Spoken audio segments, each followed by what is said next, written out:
The night my husband passed, I said nothing about the $12 million trust fund inheritance or the villa in Italy under my name. Hours later, my son-in-law snapped in front of the entire family, "Get out, you old leech!" I said, "Okay." But my plan to change everything had already begun. My name is Rosalind Grayson. I'm 66 years old, a retired editor of philosophical books, and until last night I was simply known as the quiet second wife of a man named Graham.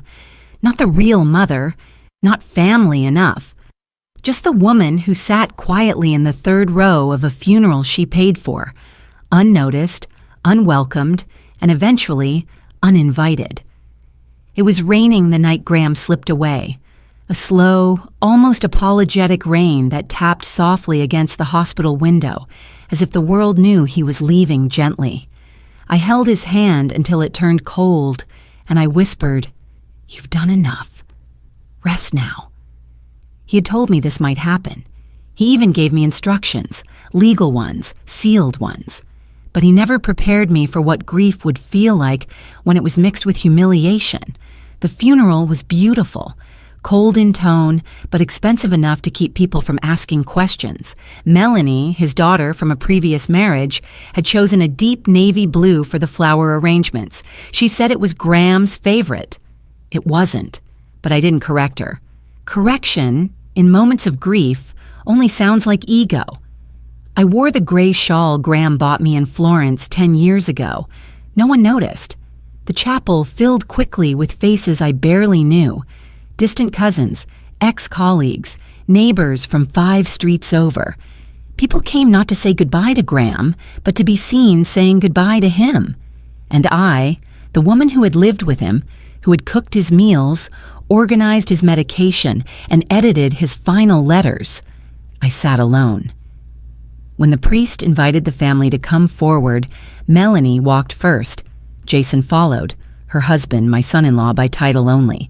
He adjusted his suit, cleared his throat, and whispered something to her that made her smirk. Then he turned around, looked directly at me, and said it. "You're not even family. Get out, you old leech." There was no gasp from the room. No one corrected him, not even Melanie. They just watched me, expecting some kind of meltdown, but I didn't give them that. I stood, picked up my small leather handbag, and walked quietly toward the exit. If you're still watching, thank you. This isn't just a story about money, it's about dignity, about how silence can be sharper than any scream, and how some women aren't interested in revenge, but in justice, done right. If that speaks to you, stay with me. I didn't cry on the steps outside the chapel. The marble was slick from the rain, and I didn't want to fall. A woman in heels shouldn't rush sadness. I took out my phone and stared at the last text Graham ever sent me. It was 2 words. "You're ready." They didn't know that Graham had transferred every major asset into my name years ago. Not out of romance, but because he said I was the only one who understood value, not just financial, but moral. "You always see through people," he told me once, "even when you pretend not to." The limousine driver looked at me with concern when I stepped in. "Back to the house, ma'am?" I shook my head. "No, take me to the downtown hotel on Pearson 5th. "Ma'am? It's where I stayed when I first married Graham. I think it's time I remembered where I came from." He nodded and didn't speak again. I appreciated that. On the ride over, I thought of Jason's face when he said those words, not with anger, with confidence. The certainty of a man who had spent years assuming I was nobody and finally felt brave enough to say it out loud. Jason was clever, in the way some mediocre men can be when they marry a woman smarter than they are and start to believe they're the genius. For years, he'd made casual remarks about our house, my clothes, Graham's decisions, little things, subtle digs, but I saw it, and more importantly, Graham saw it too. The downtown hotel hadn't changed much. Same flickering lobby chandelier, same stiff-backed chairs with floral upholstery. The girl at the front desk looked at me like I was a ghost from another era. She offered condolences after asking for my name. "Rosalind Grayson," I said. Would you like a room with a view? I'd like a room with silence. She handed me the key card without a smile. That was fine. I hadn't come for kindness. In the room, I placed my 2 suitcases by the bed and opened only one. Inside, a black folder worn at the edges with a single name embossed in silver foil, Chen Legal and Associates. I opened it, revealing years of prepared documentation, notarized signatures, and protective clauses, a blueprint of everything they thought they would steal. Then I reached for the old landline on the nightstand and dialed the number I hadn't used in 5 years. She picked up on the second ring. Hello? Ada, it's me. There was a long pause, then the soft rustle of papers on the other end. Are you ready? I looked out the window. The rain had stopped, but the city hadn't dried yet. Yes, it's time. I didn't sleep much that night. The mattress was too firm, and the room still smelled faintly of the lemon disinfectant they'd used since the 70s. But it wasn't discomfort that kept me awake. It was memory. I had stayed in that very room 32 years ago. Graham and I had just returned from our courthouse wedding. No fanfare, no reception, just a quiet promise between 2 people who had both lost too much to believe in spectacle. Back then, this hotel had felt like a castle. The floral curtains, the clunky heater, even the chipped ceramic teacups, they were all new to me. Now they were simply familiar. I got out of bed just before 6, made tea, using the kettle provided, and opened the curtains to let in the gray light of morning. The city hadn't changed much. The skyline was taller, the streets louder, but the rhythm was the same. Everyone rushing, everyone late. My suitcase sat by the door, zipped and waiting. I had packed it quietly after the funeral, while Jason and Melanie were still talking to guests. It held exactly what I needed. 3 sets of clothes, my laptop, Graham's last letter, and the black folder that held our legacy. Somewhere, across the city, Jason was likely preparing for a different kind of mourning. He would be assuming I had left in defeat, that the house was empty, that he could start his little performance. Grieving son-in-law, protector of the estate, husband with responsibility. I imagined him pouring coffee, glancing at Melanie, already spinning a narrative in his mind, and that made me smile. I didn't smile often, but this one felt earned. At 7 sharp, I stepped out of the hotel and into the cool air. The streets were just beginning to wake. I flagged a cab and gave the driver an address uptown. Not a home, not a business. An office. Tucked inside a brick building with no sign, no street number, and no plaque on the door. Only those who needed to know it did. When the elevator opened, I stepped into a minimalist lobby where a woman in dark blue greeted me with quiet recognition. "Miss Grayson," she said with a nod.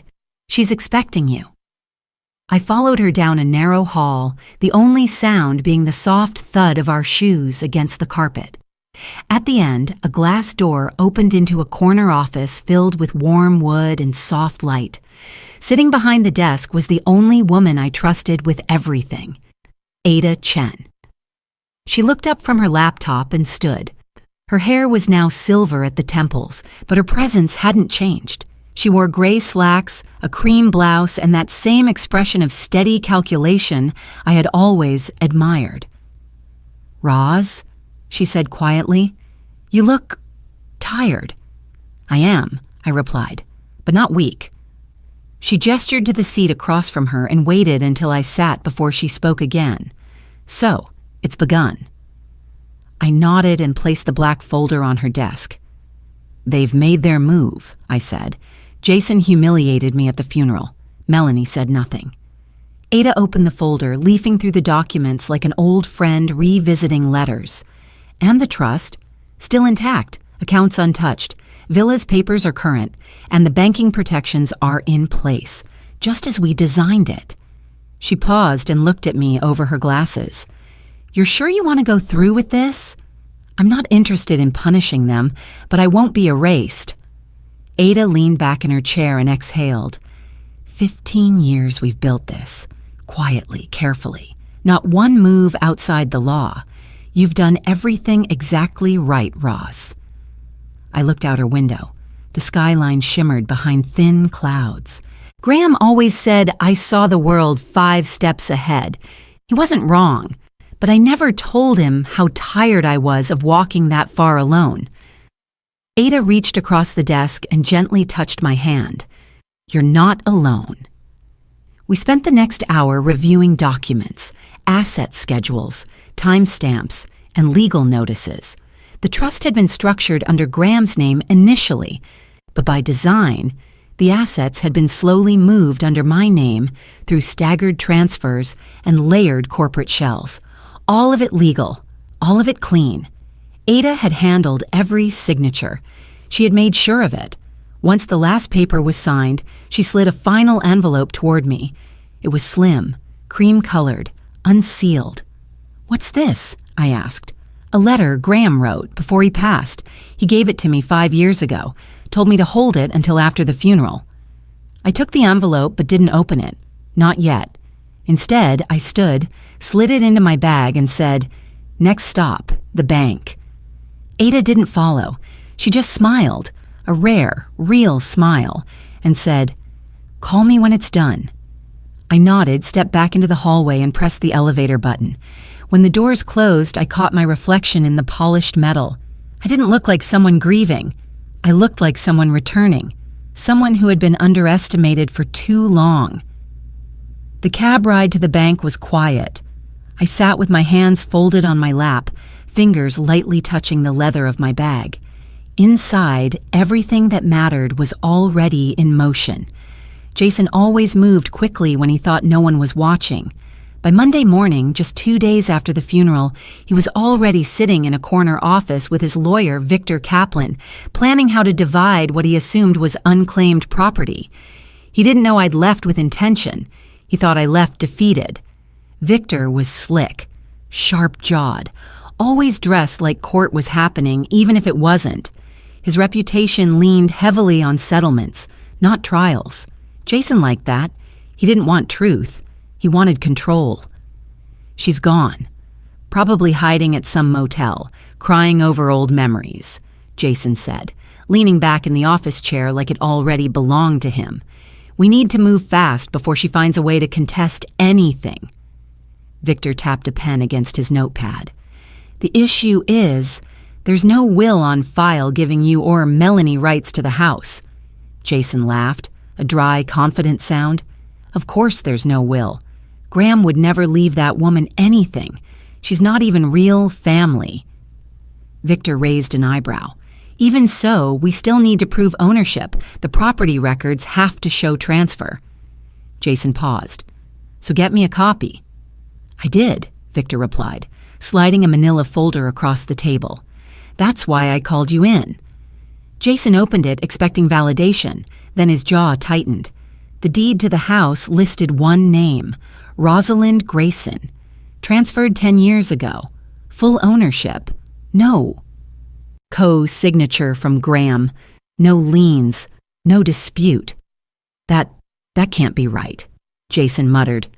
Victor shrugged. "I double-checked. It's airtight. Signed, notarized, registered. Not even a whisper of a contest." Jason's voice dropped. "She tricked him. That house was my wife's family home. Her father sold it," Victor said bluntly. "Graham bought it outright before he married Rosalind, and apparently he gifted it to her, quietly."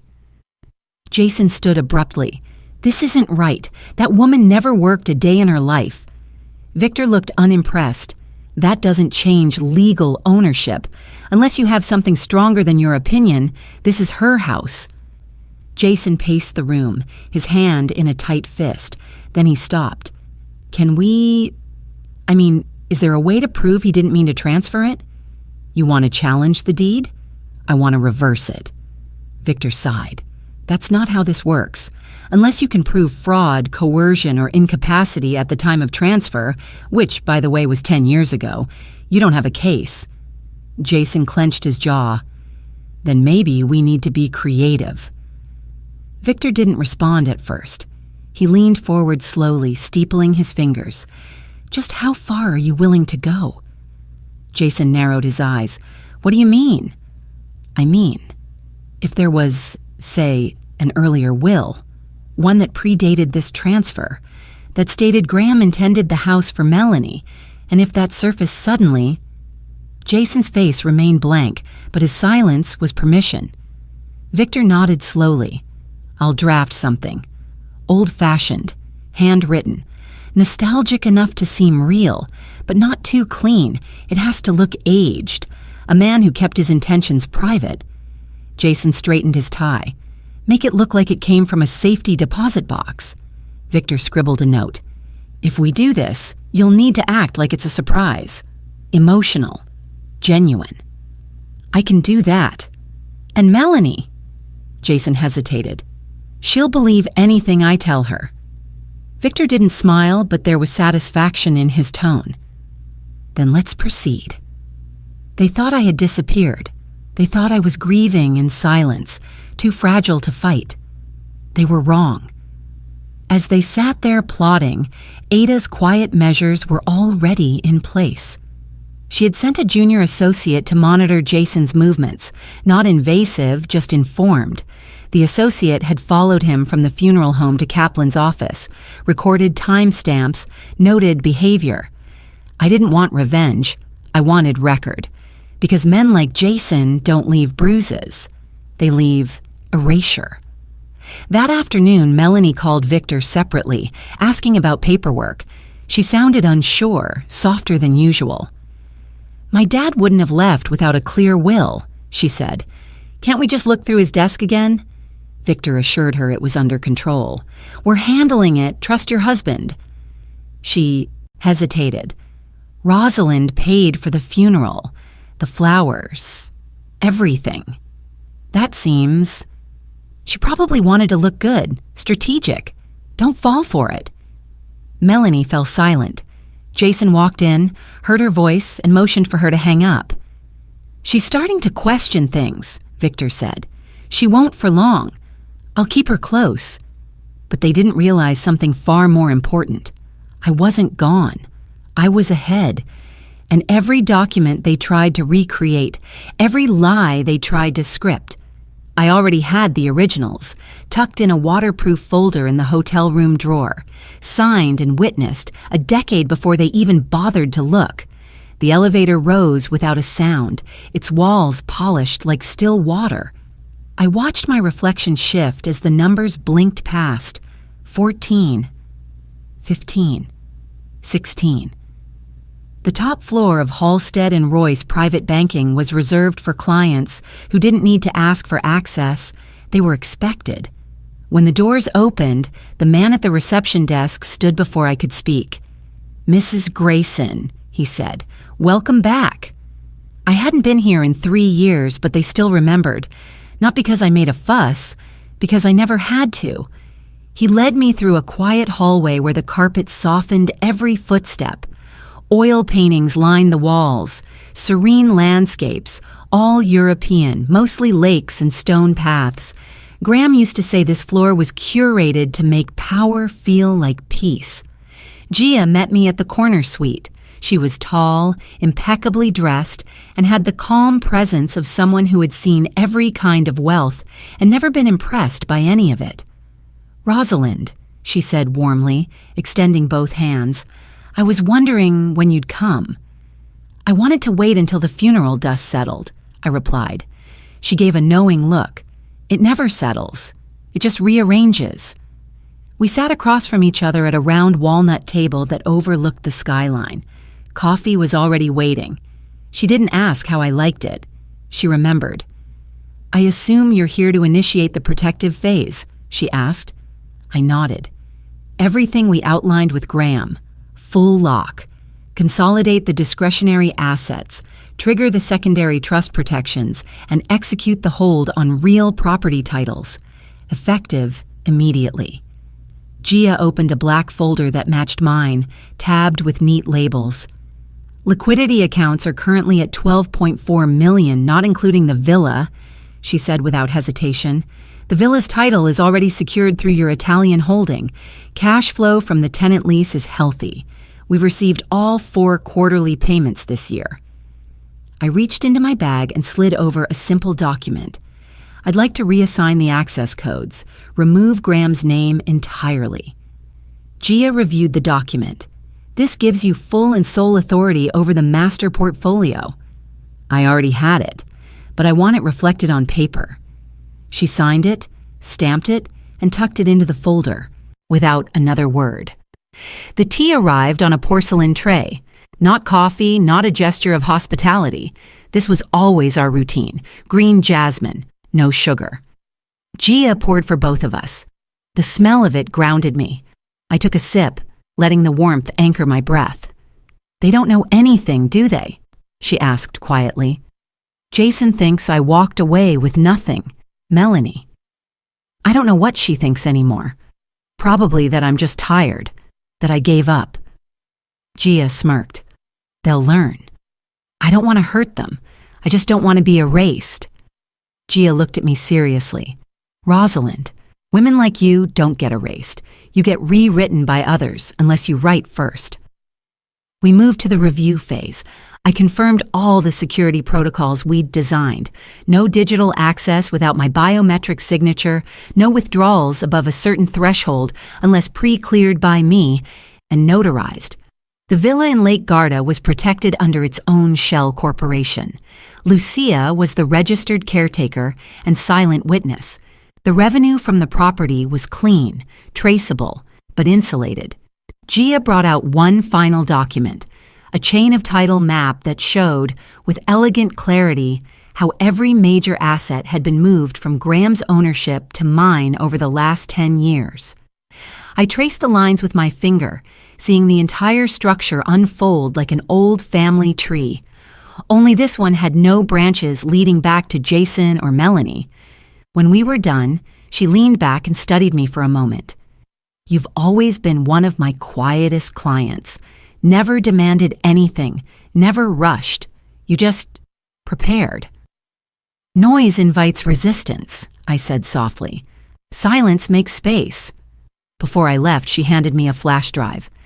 This contains all updated documents time-stamped. We also uploaded encrypted versions to the vault. Nothing leaves our system.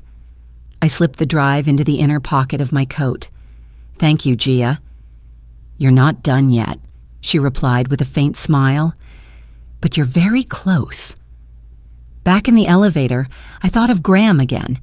His voice, always steady, had once said, I'll make sure they think I'm the rich one, but you'll hold the key. He had meant it. They had worshipped his name. But I had held the accounts. Outside, the sky was clearing. The clouds were lifting like curtains after the last act of a play. But the show wasn't over. I wasn't going back to the hotel.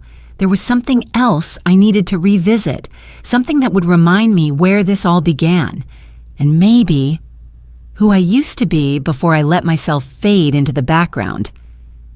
Back at the hotel, the rain had started again. Not heavy, just a soft patter on the windows that blurred the buildings outside. I pulled the curtain back and let the gray light in. The city looked tired, or maybe it was me. I sat at the desk by the window and opened my laptop. There were 3 new emails, 2 from Ada confirming the bank, transfers and security measures. The 3rd was from Italy, from Lucia. I clicked it open without hesitation. Cara Rosalind. The lake is quiet today. The house is clean. Your room is untouched. As always, I brought in the lavender pots you love. The tenants left last week.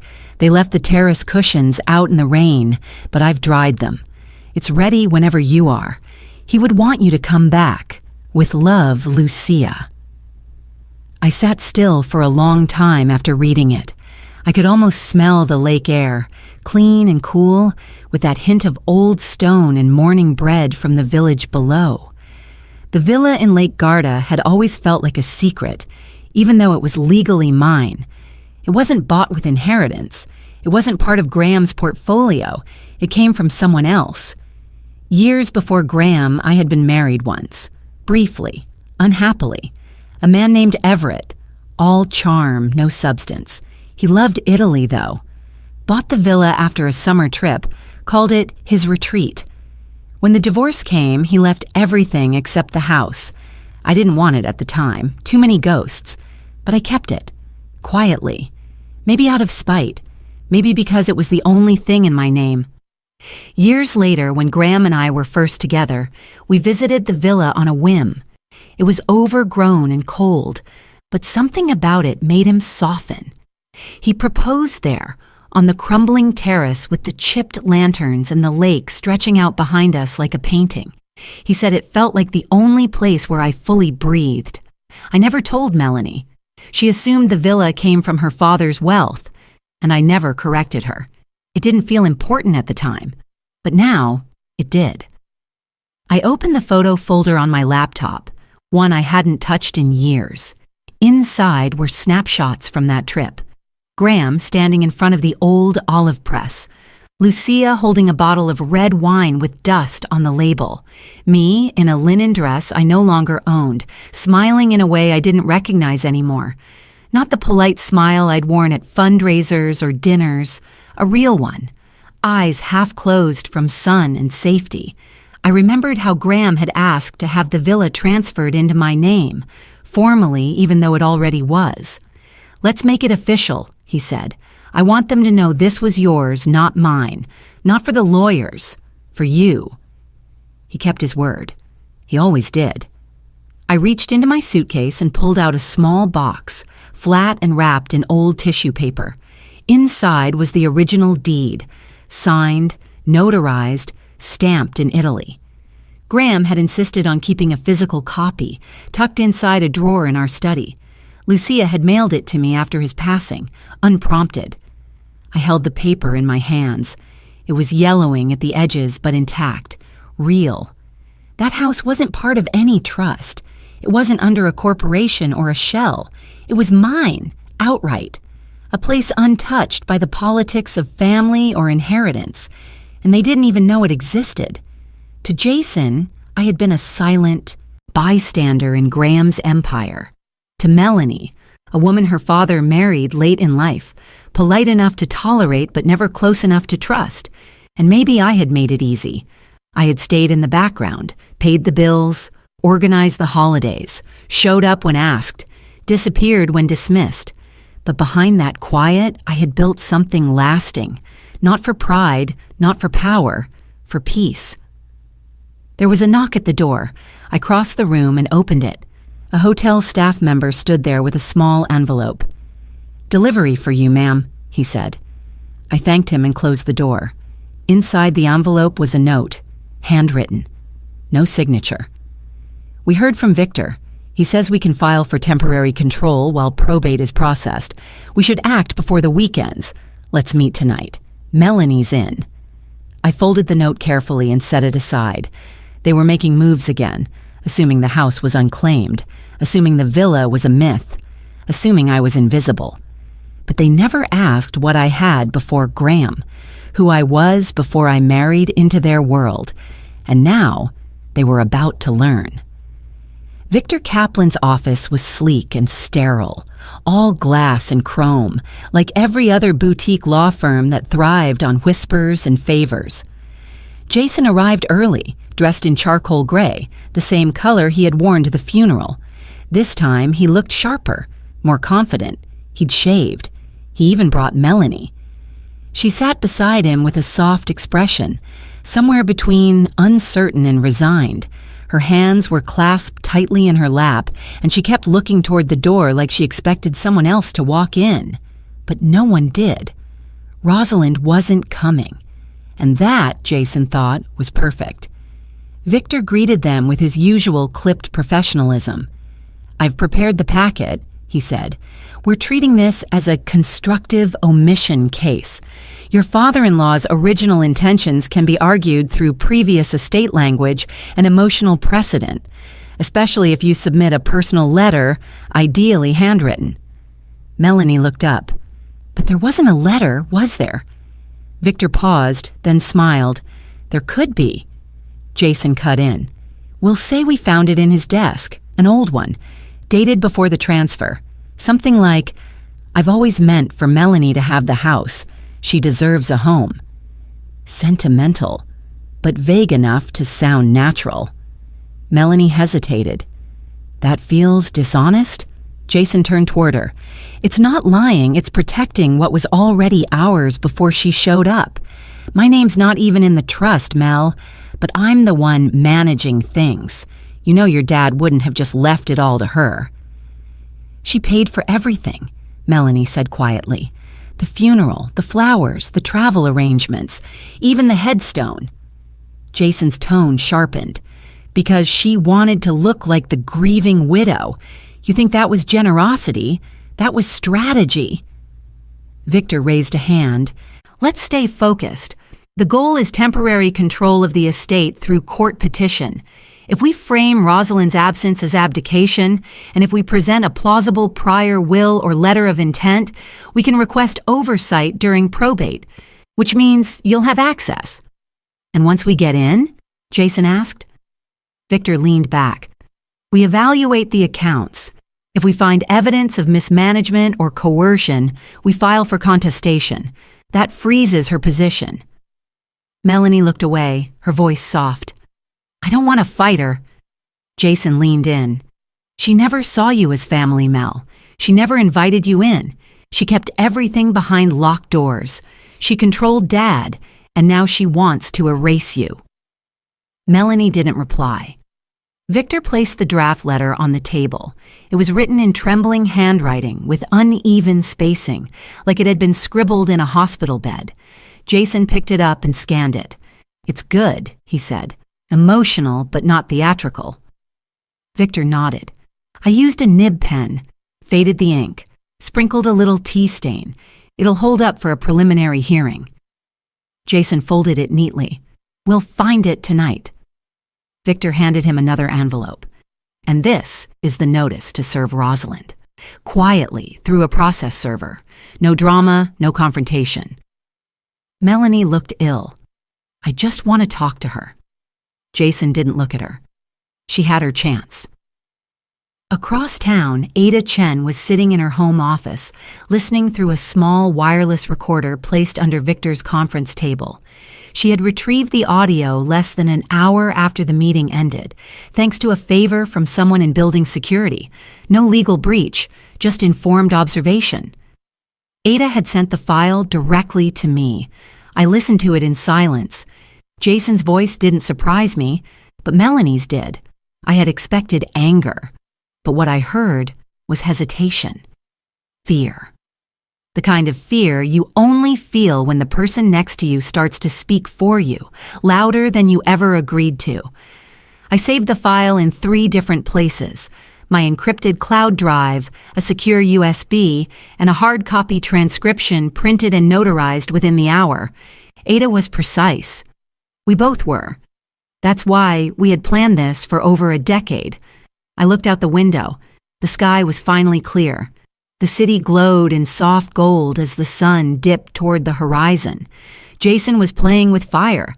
He thought silence meant surrender, but I wasn't quiet because I was weak. I was quiet because I was prepared.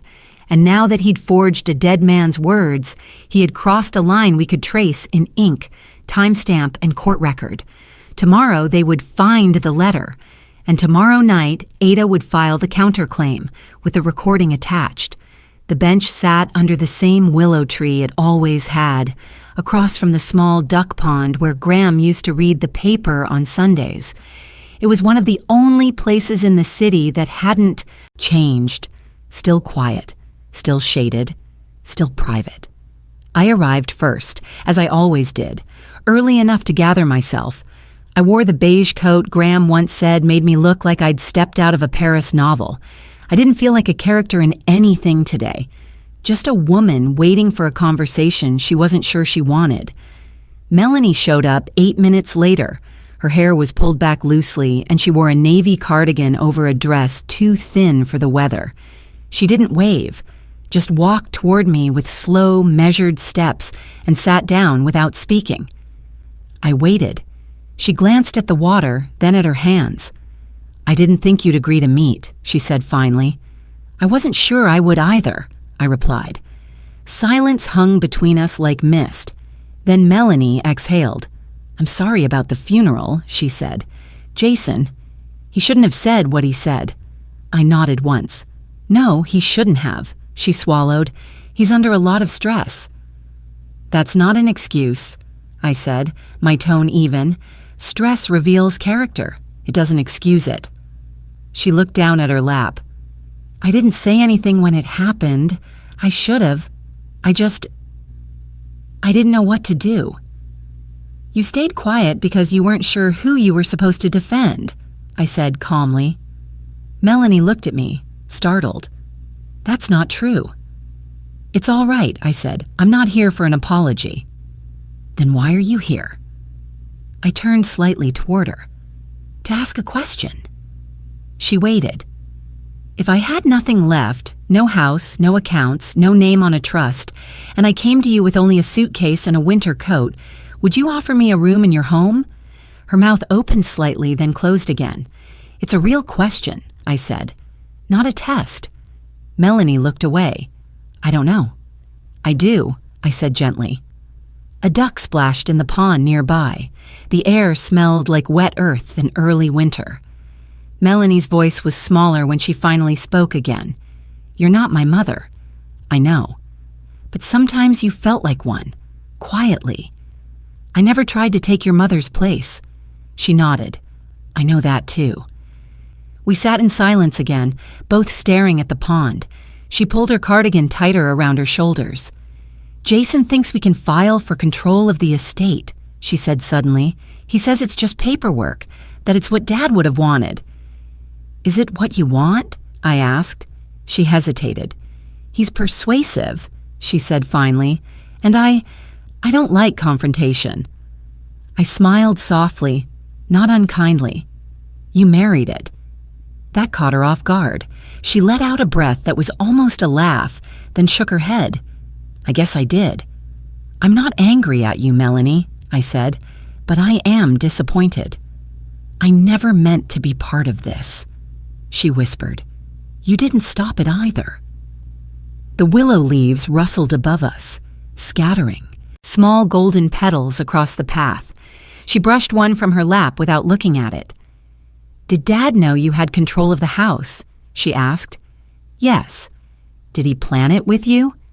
Every step. She was quiet for a long time. He trusted you more than he trusted me. No, I said. He trusted that I would protect what he built, even if it meant protecting it from you. She looked at me again, and this time her eyes weren't defensive, just tired. I don't hate you, she said. I know. But I don't know if I can undo what's already been done. I nodded. Some things don't get undone. They get outlived. She blinked, eyes glistening. You're stronger than I thought. No, I replied. I'm just quieter than you noticed. We sat a while longer. When she stood to leave, she turned back toward me. Do you ever think about starting over? She asked. I looked out over the water. Only every morning. Then she walked away, her steps slow, the wind catching her hem. I remained seated, not to reflect, to rest, because sometimes the most exhausting part of surviving isn't the fight, it's the silence after.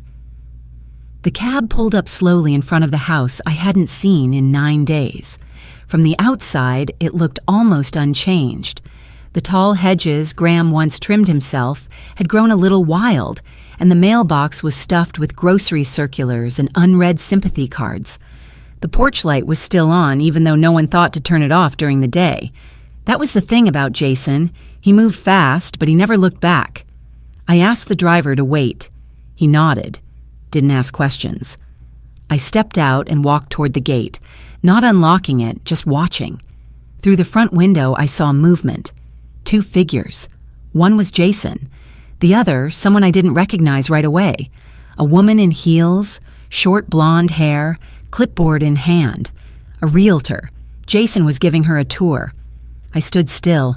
He didn't see me yet, but his gestures said enough. Broad arm sweeps, a proud nod toward the crown molding. I saw him mouth the words, master suite and great resale potential. This was no grieving son-in-law preserving a home. This was a man already drafting a new life, with bricks he hadn't laid. My phone buzzed in my coat pocket. One message. From Ada. Audio attached. You'll want to hear this. Subject line. Jason discussing sale. Marchman Street property. Timestamp. 10:34 a.m. Confirmed date stamp. Legal chain of custody secured. I pressed play. Jason's voice came through clearly, recorded from what sounded like a speakerphone. We can list at 2.2, but I want it quiet. My wife's stepmother technically lived there, but she's no longer in the picture. The deed situation's murky, but we'll handle it before close. The realtor responded. Any concerns with probate? We're filing. Shouldn't take more than a few weeks. If anything comes up, we can just offer cashback concessions to avoid title questions. Then he laughed. The sound hit me harder than the words. That kind of laugh, the one people make when they think they've already won. I hit stop. My name was on every document. Every square inch of that property had been signed over to me a decade ago. Graham's name wasn't even listed as co-owner by the end. He'd insisted. It needs to be clean, he'd said. If they try anything, let them trip over their own arrogance. Jason had tripped already. The audio was the first stone. I walked back to the cab and told the driver to circle the block. The second time around, I stepped out. This time, I didn't hesitate. I rang the doorbell. Jason answered in a black polo and too much cologne. He opened the door, blinked twice when he saw me, then stepped into the doorway as if to block it. You shouldn't be here, he said. And yet, I replied, here I am. The realtor appeared behind him, brows raised. Oh, are you the former occupant? I smiled. Not former, current and legal. Jason stiffened. We're in the process of transitioning ownership. I pulled a folded envelope from my bag and handed it to the woman. Here's the title history. Certified by county records. You'll see my name appears as sole owner, effective April 14th, 10 years ago. No encumbrances, no disputes, no pending probate. She glanced at it, her face shifting. I wasn't aware of that. Jason reached for the papers, but she stepped back. I'll need to verify this. Please do, I said. Jason's voice dropped. You're trying to ruin everything. I tilted my head. No, I'm just preserving what was already mine. You left, he hissed. You walked out. That's abandonment. This isn't a marriage, Jason. It's a property title. And I didn't abandon anything. I just stepped away to let you show your hand. The realtor looked increasingly uncomfortable. I think I should go. Jason turned to her, his voice strained. Don't listen to her. She's bluffing. I opened my phone and tapped the screen. The recording played. Jason's voice, word for word, the realtor's questions, the laughter. His face, drained. I stopped the audio midway. She's not bluffing, the realtor said quietly. Jason looked between us, eyes darting. For once he had nothing to say. I turned to him. You may want to vacate soon. I've just reinstated the occupancy clause. You're technically trespassing as of this morning. I'll talk to Melanie, he said. She won't agree to this. I nodded. You do that. Then I turned, walked back to the cab, and got in without looking back. The driver pulled away in silence. After a moment, he said, You handled that like a queen. No, I said, watching the house shrink behind us. I handled it like a woman who's been underestimated one time too many. The email arrived just after dawn. It was short, formal, and surprisingly polite, drafted not by Jason but by Melanie. Rosalind, we'd like to meet. One final discussion before anything escalates. Just the three of us. Jason, myself, and you. No lawyers, no noise. Tomorrow, 11 a.m. The reading room at Dad's law office. You know the one. Melanie. I read it twice, then again. The phrase, before anything escalates, lingered like a shadow on the page. I could almost hear Jason dictating those exact words, sitting beside her, pacing behind her, still pulling the strings, still pretending I wouldn't recognize the tug. I stared at the screen, then closed the laptop and poured myself a cup of tea. No lawyers, no noise. Exactly what Jason wanted, until it wasn't. He believed silence meant surrender, that I'd agree to some backroom deal, that I'd accept crumbs from a table I had paid for, but the table belonged to me. Legally, literally. And this meeting?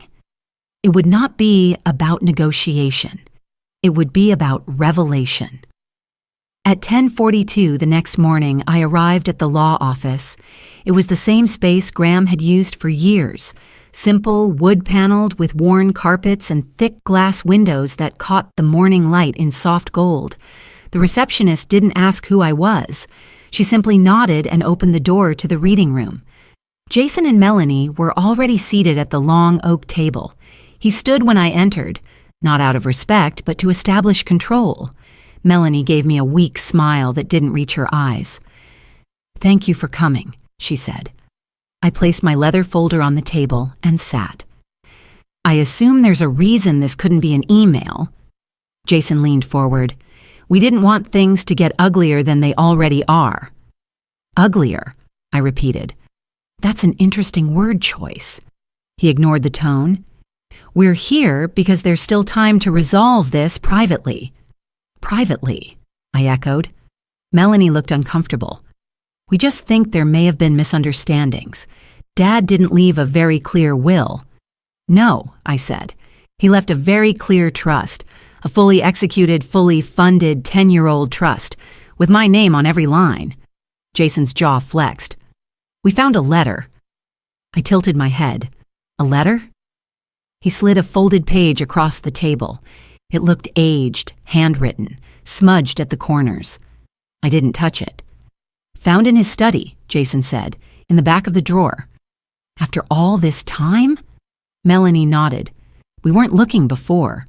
We were grieving." I turned to Jason. "And who found it?"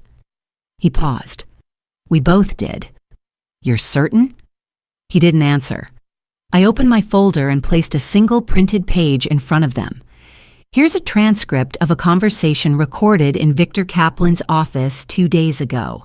You're on it, Jason, detailing your plan to forge a letter, falsify intention, and bypass title. Records. Jason's face flushed. Melanie's lips parted slightly. She hadn't known. "You recorded us?" Jason spat. "No," I replied. "You recorded yourself. The room did. The building's legal monitoring system stores encrypted backups for compliance. You forgot your lawyer doesn't own the walls." Jason lunged for the document, but I pulled it back calmly. "I didn't bring lawyers today," I said. "Not because I'm afraid of escalation, but because I wanted you to hear this without a courtroom ceiling overhead." Melanie looked pale. Her voice cracked when she spoke. "Jason, is that true?" He didn't answer. I looked at her gently. "This is the moment, Melanie. The one that defines what kind of person you are when no one is watching." Jason turned on her. "You're really taking her side?" She looked at me, then at him, then down. "I'm not taking sides," she whispered. "I'm taking a breath." Silence fell across the table. I gathered the papers and stood. "I'll be filing the official response by tomorrow, with audio, with transcripts, with timestamps, and I suggest from this moment forward, all further communication go through legal channels." Jason stood too. "You think you've won?"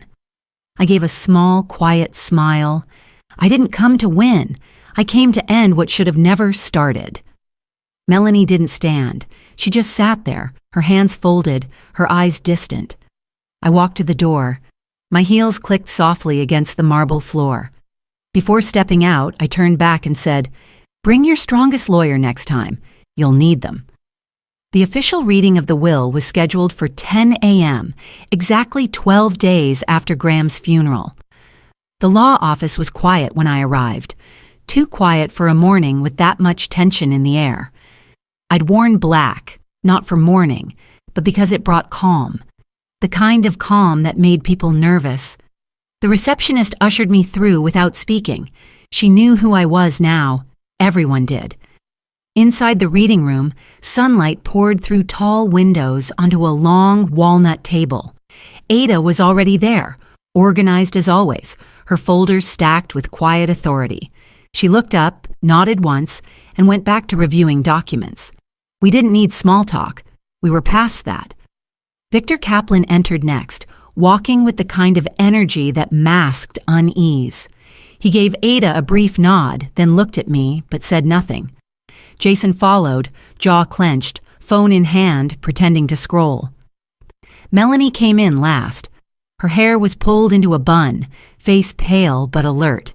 She didn't look at me, but she didn't look at Jason either. "Let's begin," Victor said, taking the seat at the head of the table. He cleared his throat, slid on reading glasses, and opened a thick envelope labeled Last Will and Testament, Graham Charles Grayson. This document was signed, witnessed, and notarized 5 years ago. No updated versions have been filed or submitted since. Jason sat forward, fingers steepled like a man expecting to be crowned. Victor began to read. I, Graham Charles Grayson, being of sound mind and body, do hereby declare this my last will and testament. The room seemed to narrow with each sentence. To my daughter, Melanie Ann Brooks, I leave the amount of $30,000 to be disbursed as a single payment in recognition of our familial bond. Jason blinked, then looked at Victor like he'd misread something. That's it? Jason asked. Victor raised an eyebrow. It's all that's written. And me? Victor flipped a page. There is no mention of you, Mr. Brooks. Jason stood abruptly. There must be a mistake. He knew we were planning to expand. We had a timeline for renovations. Victor held up a hand. Mr. Grayson's estate planning was structured differently. The remainder of his estate falls under the provisions of a trust fund established outside the will. Jason turned to Melanie. Say something. Melanie opened her mouth, but no words came out. Ada slid a document across the table toward Victor.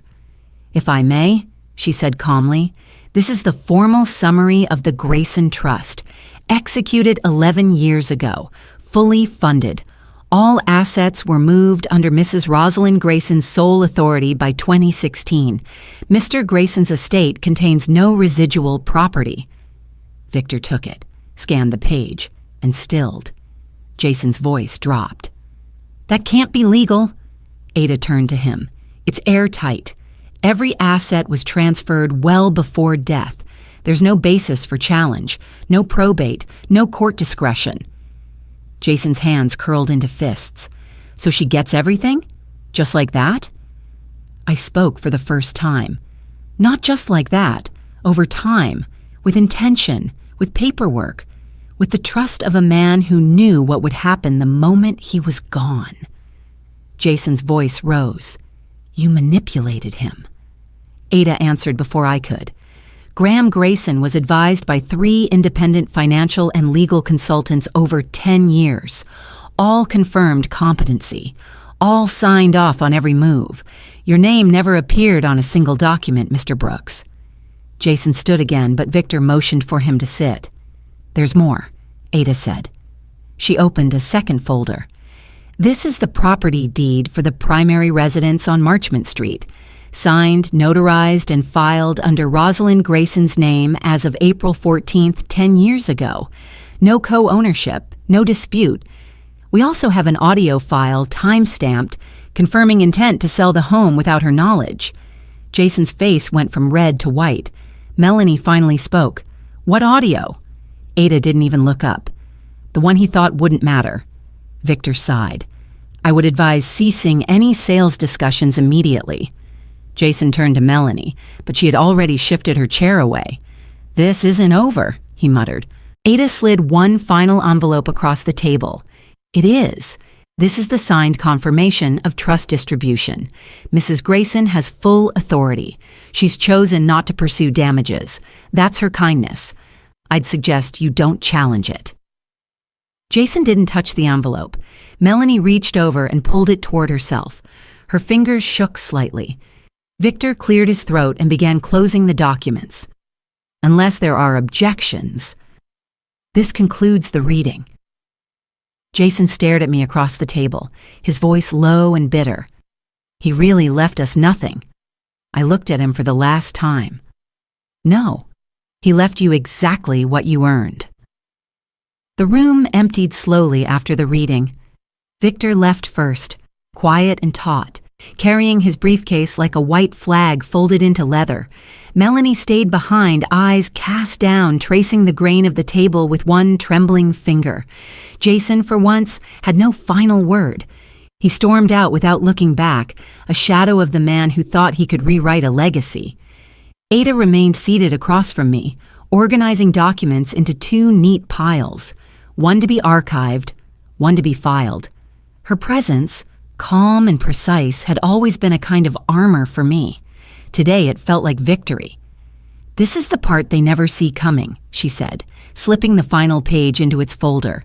"The silence?" I asked. "No," she replied. "The weight of proof." I nodded, then reached into my bag and placed a second folder on the table. Lighter, slimmer, but far more valuable. "Time to close the loop," I said. Ada opened it and spread the contents out gently. Bank statements, property records, notarized letters from the investment committee, and an earnings breakdown from the Lake Garda villa rental. Villa's worth just under $5 million, generating $22,000 per month in long-term leases, she confirmed.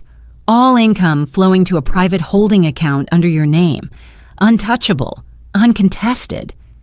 She slid a document toward me, one I hadn't seen since we filed it in Milan 7 years ago. "Here's the part he'll hate most," she said. "The house he tried to sell wasn't even the crown jewel. It was just a line item." I smiled, not from satisfaction, but from relief. "Let him think the house was everything," I said softly. "Let him mourn a prize that was never the real inheritance." Ada reached into her briefcase and produced a flash drive. "These are digital backups of everything we've presented, plus the full transcript of the audio file. The moment he started planning the forgery, the timeline collapsed around him. He buried himself," I said. "Actually, he advertised the shovel," she replied. We sat for a moment in stillness. The sun was higher now, cutting across the windows in warm stripes. A bird landed on the windowsill and hopped once before fluttering away. "You know," Ada said, "most people fight for what they believe they're owed. You fought only for what you'd already built." "That's the difference," I answered. "They thought this was about inheritance. I was protecting the life I made before any of them thought I was worth noticing." She closed the folders. "Then let them notice now." The receptionist appeared in the doorway, hesitant. "Excuse me, Miss Chen. There's someone asking to speak with Mrs. Grayson." Ada looked at me. "Who is it?" I asked. The receptionist paused. "He says his name is Victor Kaplan. He's not here in a legal capacity." I raised an eyebrow. "Send him in." Victor entered, his expression unreadable. He looked less put together than usual, tie loosened, eyes tired. He didn't sit. "I came to say something off record," he began. I waited. I've represented men like Jason before, many times, confident, entitled, but rarely this sloppy. He didn't even read the title chain before trying to sell the house. "He never thought he needed to," I said. "He assumed possession was enough." Victor nodded. "He assumed wrong. I won't be representing him going forward, not after that audio." I tilted my head slightly. "Is that all?" Victor hesitated. "You fought clean, I'll give you that." Ada stood beside me, arms crossed. She didn't fight, she defended. Victor looked between us, then quietly, "Good day, Mrs. Grayson." He left the way he came in, shoulders straighter but somehow smaller. As the door shut behind him, Ada turned to me. "The bank will confirm title security by end of day. Your next steps?" I glanced at the second envelope in my bag. Inside was Lucia's last email. One line stood out. "The villa is waiting, and so is the lake." "Time to go home," I said. Ada smiled. "You already are." The dining room was quiet now, emptied of guests and the burden of expectation. The floral centerpiece Melanie had insisted on still sat in the middle of the table, though its lilies were wilting at the edges. I'd left them there on purpose. Some things, I felt, should be allowed to decay in full view. Jason stood near the window, arms crossed, staring out like the glass might change the facts. Melanie sat at the table, her hands folded neatly, trying to keep her face composed. She'd called me this morning, early, hesitant. "Can we talk? No lawyers, just the three of us." I agreed, not for negotiation, but because there was one final truth they deserved to hear before I closed the chapter for good. Jason turned when I entered, his eyes bloodshot and unreadable. "What do you want now?" he asked. I didn't respond immediately. I pulled out the chair across from Melanie and set my leather folder down, unhurried. "I'm not here to take more," I said. "I'm here to correct the story." Jason scoffed. "The story?" "Yes, the one you've been telling yourself for years. That Graham built everything. That I just walked into comfort and took what wasn't mine." Jason moved to speak, but I raised a hand. "Let me finish." He stopped. "For 15 years, I paid every household bill, utilities, staff, maintenance, travel, gifts, and your wedding. I paid the taxes on the house you tried to sell. I paid the property management fees on the villa in Lake Garda.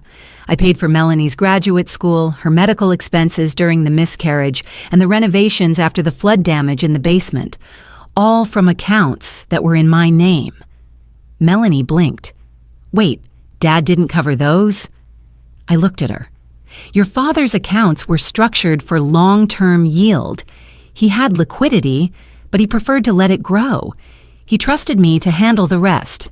Quietly." Jason was frowning now. "You expect us to believe that?" I opened the folder.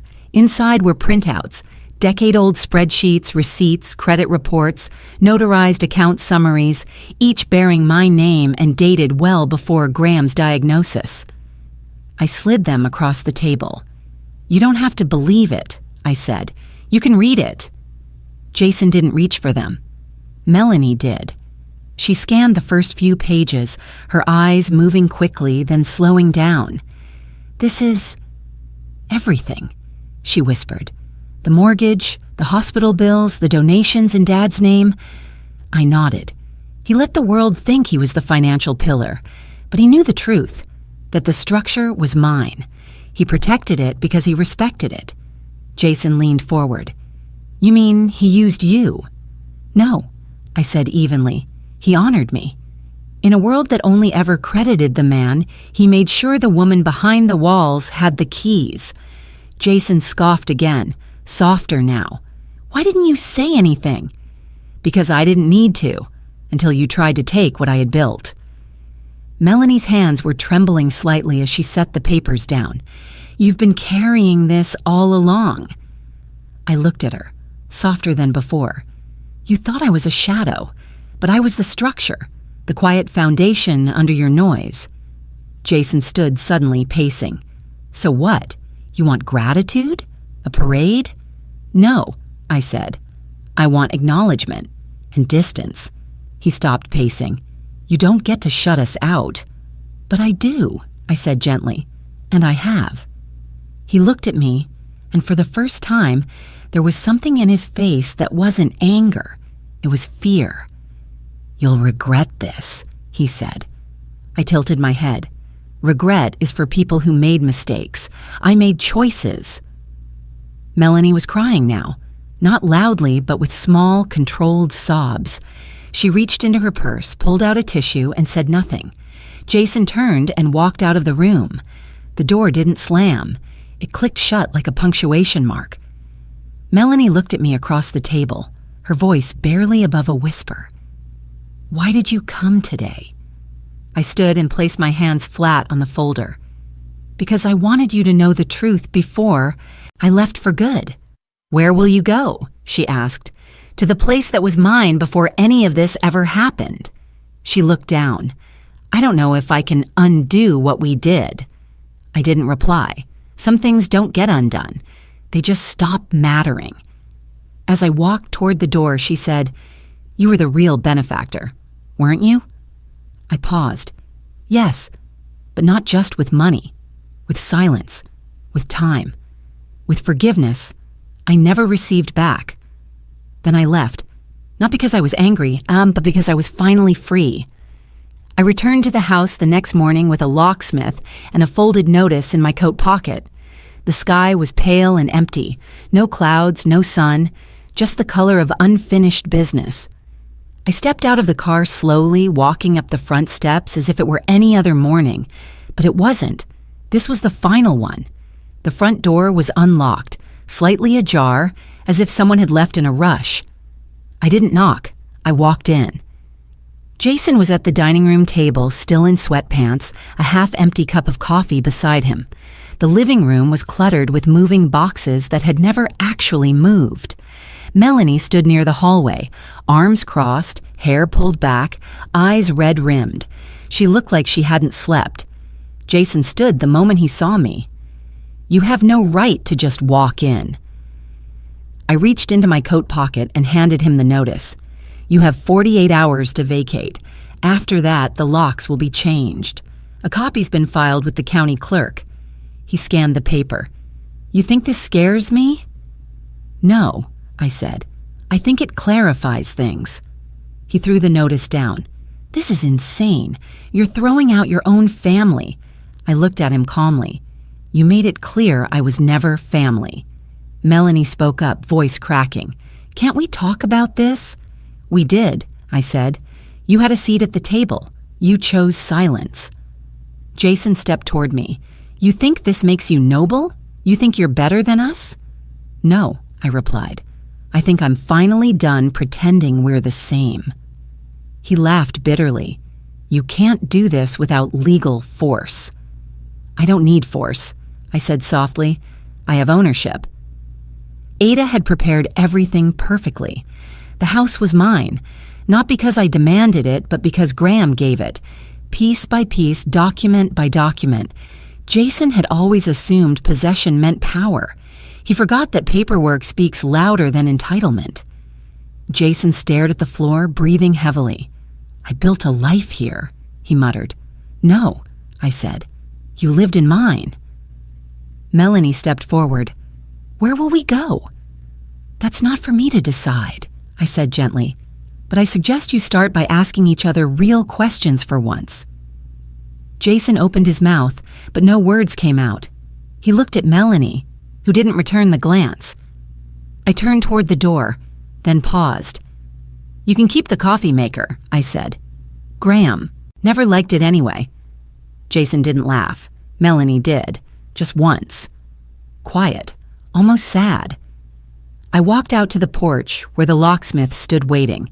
He held up a new set of keys. "Install them at noon," I said. "Not before." He nodded. I looked back one last time. Through the window, Jason stood motionless, the paper still on the table. Melanie sat down slowly, as if the weight of every year had finally arrived all at once. I didn't slam the door. I closed it softly, and when it latched, it sounded final. Not angry, just done. The silence in the house was a different kind now, not heavy, not haunted, just still. I moved slowly through each room, not to inspect, but to let go. The guest bedroom where Melanie used to stay during college still had a faint scent of lavender in the closet. The throw pillows she once arranged carefully were now bunched in a forgotten corner. I left them untouched. Some memories aren't worth folding. In the study, the curtains were half drawn. Dust settled on the edge of the bookshelf where Graham's glasses used to rest. I ran a finger along the shelf, then wiped it clean with the hem of my sleeve.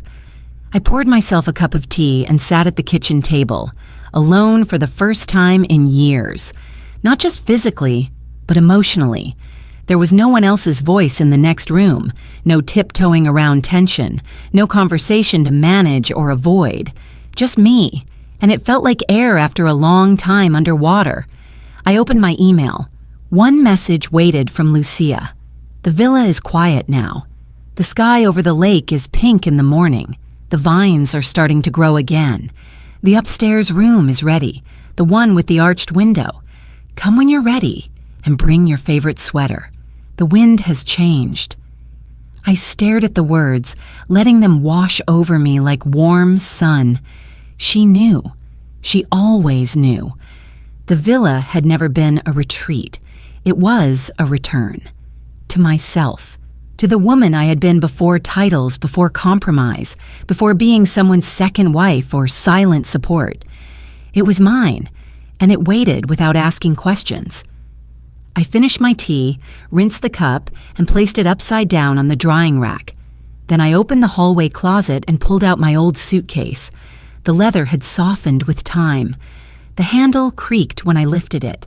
I didn't pack much. A shawl, 2 dresses, Graham's last letter, a paperback I never finished, and the tiny brass key to the villa's balcony doors. When I zipped it shut, there was no ceremony, just rhythm. My hands remembered the motion. Leaving had never scared me. Staying for too long had. I set the suitcase by the door and sat for one last meal.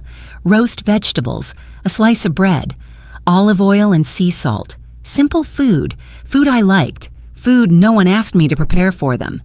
The kitchen was quiet but not cold. The floor creaked beneath my chair the same way it had for decades. Only now it creaked for me. I opened the living room window and let the wind move through the space. The curtains swayed, soft and slow. For the first time, the air didn't feel stale. It felt clean. Outside, the street was empty.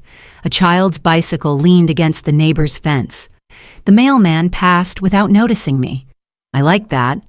I didn't need to be noticed. Just free. The suitcase stood where I'd left it. A symbol.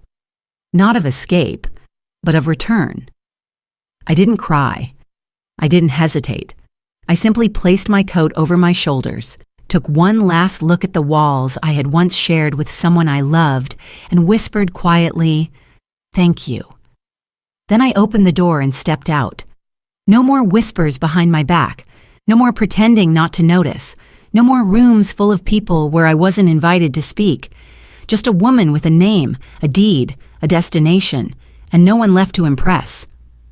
The call came just after midnight. I was at the airport lounge waiting for my early flight to Milan. My suitcase was checked in, my boarding pass printed, a cup of tea cooling beside me. It was Melanie. Her voice trembled through the phone. "Jason's been in a car accident. The airbag saved him, but his legs shattered. Concussion. They're keeping him for observation." I didn't speak right away. I watched a plane taxi along the runway outside, its blinking lights slicing through the dark. Melanie continued, voice lower. "He's asking for you." "Why?" "I don't know," she admitted. "Maybe because he thinks you're still the last one who hasn't walked away completely." "I already did," I said. She was silent for a long moment. "But not cruelly."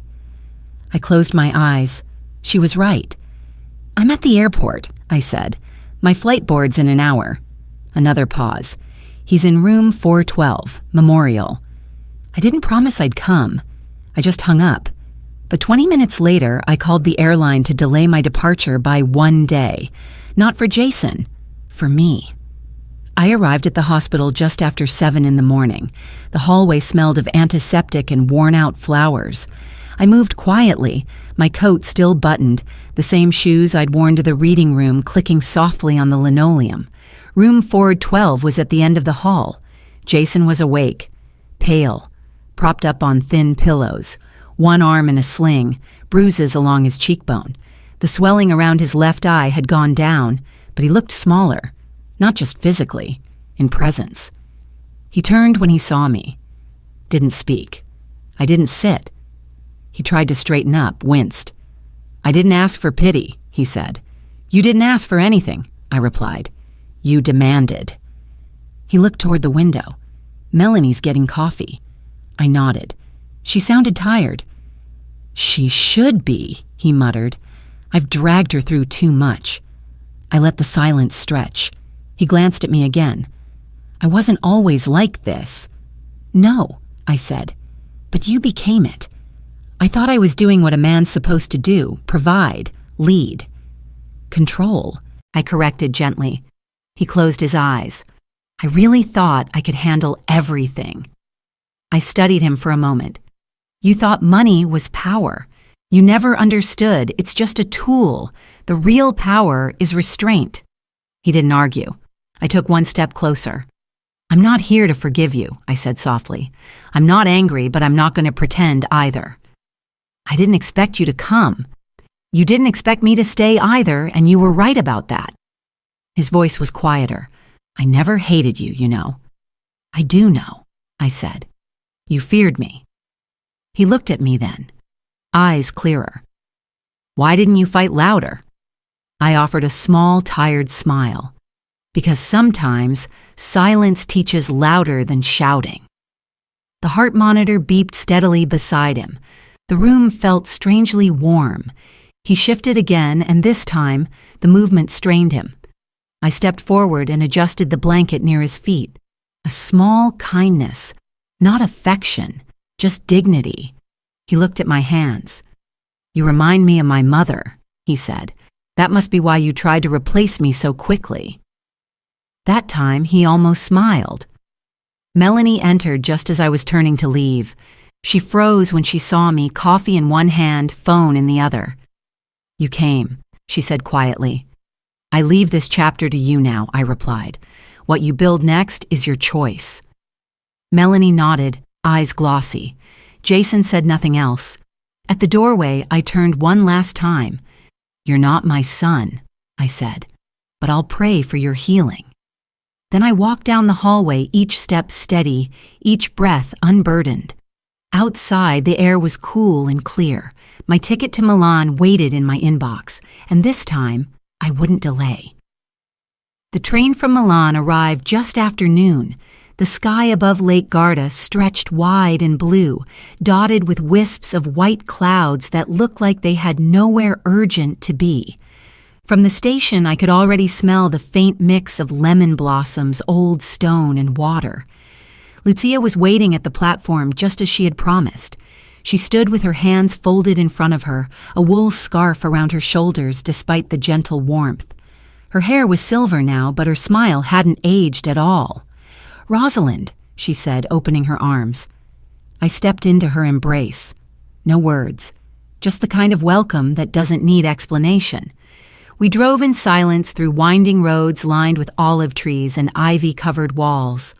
The villa appeared slowly, rising out of the hillside like it had always belonged there. And perhaps it had. It was quiet, steady, waiting. Lucia parked beneath the pergola. I stepped out, my feet crunching softly on the gravel. The villa's shutters were open. The upstairs window, the one with the arched view of the lake, caught the sunlight and bounced it down onto the front steps like a greeting. The lavender bloomed early, Lucia said. I looked toward the planters along the stone wall, shades of violet, delicate and full. They waited for you, she added. Inside, the house smelled of rosemary and polished wood. The familiar creak of the floorboards met me like an old friend. My suitcase sat in the front hall, already carried in. A fire had been lit in the corner hearth, not for warmth, for welcome. I'll let you settle, Lucia said, her hand resting gently on my arm. Thank you, I whispered, for keeping this whole. She gave me a soft look. It was never mine to break. She left, the door closing with the softest click behind her. I moved through the room slowly, reacquainting myself with the silence. I ran my hand along the edge of the old reading table, the one Graham and I had once played cards on, with a bottle of wine open and laughter echoing through the walls. On the kitchen counter sat a single white envelope. Lucia must have placed it there. The handwriting was unfamiliar at first. Then I realized, email printout, for Melanie. Rosalind, I don't know if you'll ever read this, or if you'll want to, but I need to say it anyway. You were never just my father's wife. You were my mother all along, and I'm sorry it took me this long to say that out loud. Melanie. I held the page for a long while. No tears came.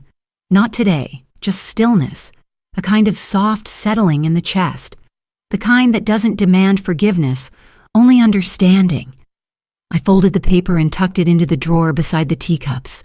Then I stepped outside. The lake shimmered, calm and endless. The hills beyond it swayed slightly in the breeze, like they too were breathing. I poured myself a small glass of wine, walked barefoot onto the terrace, and sat on the old bench Graham had refinished the first summer we came here. I didn't need music. I didn't need words. I just needed this view, this stillness, this choice. The wind lifted gently across the water, as if to whisper something only I could hear. And I finally understood. You taught me what family means when you said I wasn't one. Now I choose who is.